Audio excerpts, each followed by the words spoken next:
Hello दोस्तों, हमारे YouTube channel में आपका स्वागत है। आज मैं आपके लिए लेकर आया हूँ माइक्रो टीचिंग, जो कि है सूक्ष्म शिक्षण।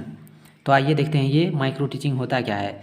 तो सूक्ष्म शिक्षण जो है शिक्षण प्रशिक्षण के क्षेत्र में एक नवीन नियंत्रण अभ्यास की प्रक्रिया है। इसका विकास जो है स्टैनफोर्ड विश्वविद्यालय में जो है सबसे पहले 1968 ईस्वी में एलन और उनके सहयोगियों द्वारा किया गया। भारत में सूक्ष्म शिक्षण के क्षेत्र में सर्वप्रथम कार्य जो है सन 1974 ईस्वी में प्रारंभ हुआ और इस समय यहाँ काफ़ी कार्य किया जा रहा है।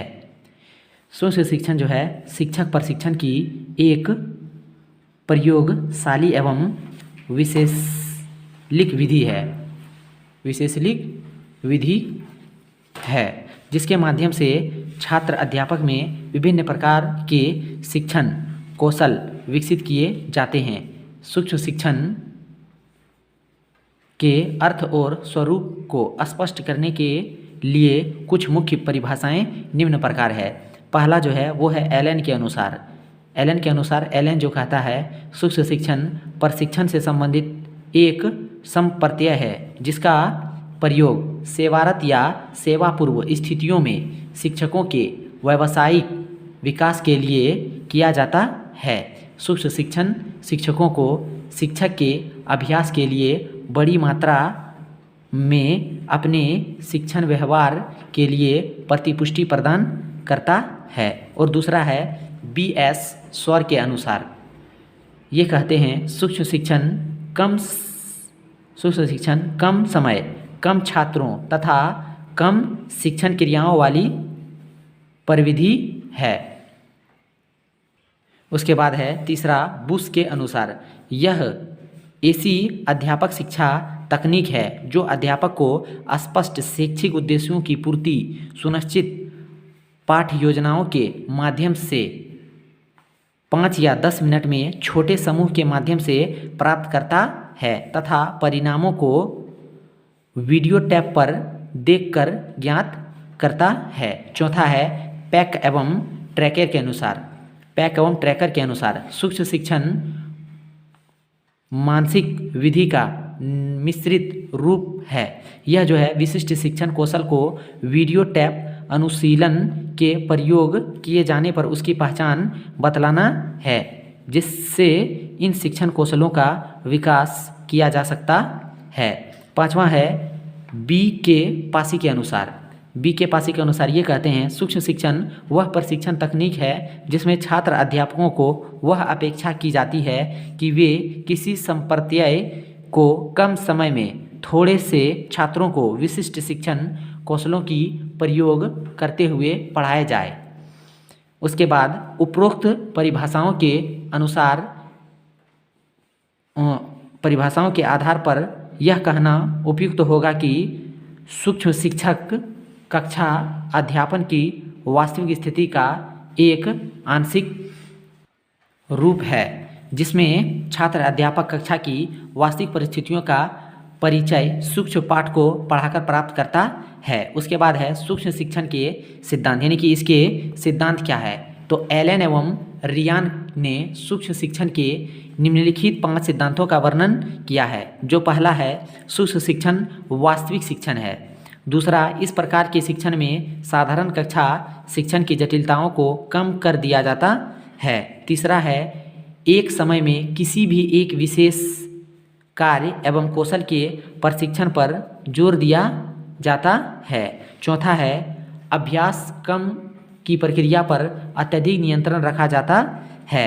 और पांचवा जो है वो परिणाम संबंधी साधारण ज्ञान एवं प्रतिपुष्टि के प्रभाव की परिधि विकसित की जाती है। उसके बाद है सूक्ष्म शिक्षण के चक्र। तो सूक्ष्म शिक्षण के चक्र क्या है। सूक्ष्म शिक्षण के चक्र की अवधि 36 मिनट तक होती है। सूक्ष्म शिक्षण की जो अवधि होती है वो 36 मिनट तक होती है। पहला है शिक्षण सत्र जो कि 6 मिनट का होता है। उसके बाद है प्रतिपुष्टि सत्र जो कि 6 मिनट का होता है। उसके बाद है पुनः योजना सत्र, ये जो है ये 12 मिनट का होता है। उसके बाद है पुनः शिक्षण सत्र, ये भी 6 मिनट का होता है। उसके बाद है पुनः प्रतिपुष्टि सत्र जो कि 6 मिनट का होता है। आइए इसका देखते हैं स्ट्रक्चर कैसा होता है। तो आप यहाँ देख सकते हैं सबसे पहला जो है वो पाठ योजना है, उसके बाद है शिक्षण, उसके बाद है प्रतिपुष्टि, उसके बाद है पुनः पाठ योजना, उसके बाद है पुनः शिक्षण, उसके बाद है छठा नंबर पुनः प्रतिपुष्टि। यानी कि आपको पूछेगा कि सबसे अंतिम चरण क्या है, तो वो हो जाएगा पुनः प्रतिपुष्टि। ये जो है सूक्ष्म शिक्षण के जो है चक्र दिए हुए हैं, पहला, दूसरा, तीसरा, चौथा, पाँचवा, छठा, 6 ठो होते हैं। उसके बाद है अध्यापक, माध्यम और छात्र। शिक्षण क्या है, तो अध्यापक, माध्यम तथा छात्र को शिक्षण कहते हैं। आइए इसको हम विस्तार रूप में देखते हैं। तो शिक्षण कौशल, यहाँ पे जो है वो है शिक्षण कौशल।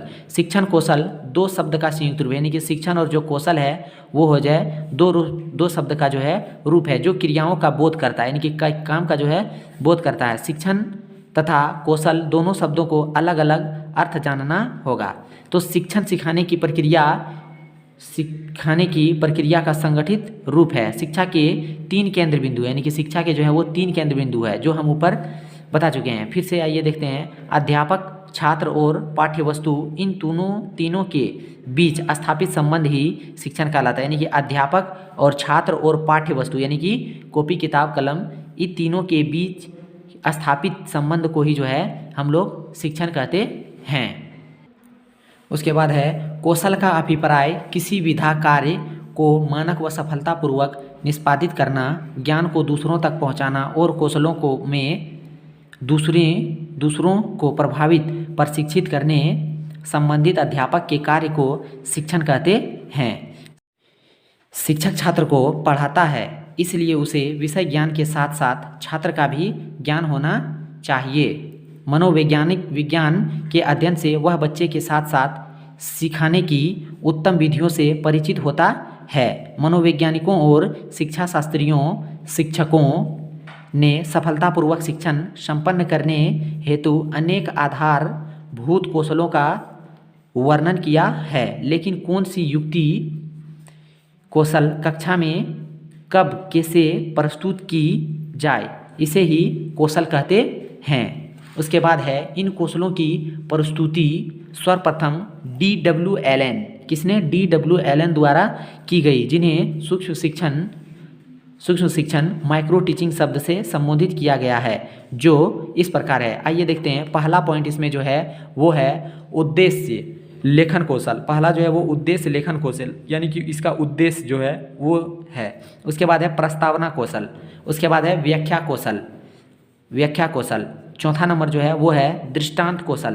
पाँचवा नंबर छात्र सहभागिता कौशल और छठा नंबर श्यामपट्ट लेखन कौशल। श्यामपट्ट यानी कि बोर्ड पे जो लिखने का कौशल होता है वही है। उसके बाद सातवां नंबर है पुनर्बलन कौशल, जिससे उत्तेजित, जो बच्चा को उत्तेजित किया जाता है, यानी कि उससे शाबाशी दी जाती है। उसके बाद आठवां नंबर है उद्दीपन परिवर्तन कौशल, यानी कि बच्चे में जो है क्या परिवर्तन हुआ है वही है उद्दीपन। नौवां नंबर है सहायक सामग्री प्रयोग कौशल। सहायक सामग्री, जैसे कुछ बच्चे को पढ़ाने के लिए सहायक सामग्री चाहिए, चौक चाहिए, डस्टर चाहिए, वही है सहायक सामग्री प्रयोग कौशल। उसके बाद 10वां नंबर है पाठ समापन कौशल, यानी कि पाठ को जहाँ पे समाप्त करते हैं वही है कौशल। उसके बाद है उद्देश्य लेखन कौशल। ये उद्देश्य लेखन कौशल क्या है, पाठ योजना निर्माण का प्रथम चरण उद्देश्य लेखन होता है। उद्देश्यों को 3 भागों में विभाजित किया जाता है। तो पहला भाग है वो है ज्ञानात्मक उद्देश्य, इसके अंतर्गत तथ्यों की जानकारी सम्मिलित होती है। दूसरा है बोधात्मक उद्देश्य, तथ्यों को आपसी संबंध जैसे कार्य, कारण आदि की व्याख्या की जाती है, ये हो जाएगा बोधात्मक कौशल। और तीसरा जो है वो क्रियात्मक या व्यवहारात्मक उद्देश्य, इसका संबंध जो है छात्रों को दिए जाने के उपयोग से होता है, यानी कि इसका उद्देश्य संबंध जो है छात्रों को दिए जाने के उपयोग से होता है, यानी कि जो उपयोग उसको दिया जाता है ज्ञान उसके उद्देश्य होता है। उसके बाद जो है वास्तव में यह उद्देश्य कक्षा शिक्षण के माध्यम से अर्जित अनुभवों को व्यवहारिक परिस्थितियों से जोड़ने का प्रयास किया जाता है। उसके बाद है कि लेसन प्लान कैसे बनता है। लेसन प्लान यानी कि उद्देश्य लेखन कौशल, जिसको सूक्ष्म पाठ योजना बोलते हैं।